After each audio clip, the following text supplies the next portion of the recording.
Philippines কিন্তু ইন্ডিয়ানদের জন্য পুরো ভিসা ফ্রি কান্ট্রি, কোনো ভিসা কিন্তু এখানে লাগবে না। সেক্ষেত্রে আপনাদের খালি একটা জিনিসই লাগবে, সেটা হচ্ছে ট্রাভেল পাস।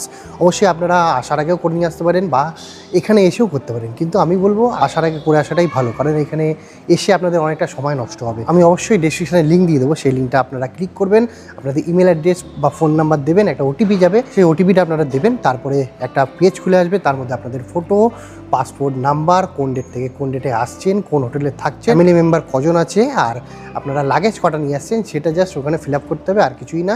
প্রসেস করবেন, আপনাদের টিকিট বেরিয়ে যাবে। এই যে ট্রাভেল ম্যান্ডেটরি, এটা কিন্তু আপনাদের অবশ্যই করতে হবে। এই যে আমি বাড়ি থেকে করে কিন্তু জেরক্স করে একবারে নিয়ে এসেছি, আর হোটেল কিন্তু আমরা সব ওই পে অ্যাট দ্য হোটেল করেছি বুকিং।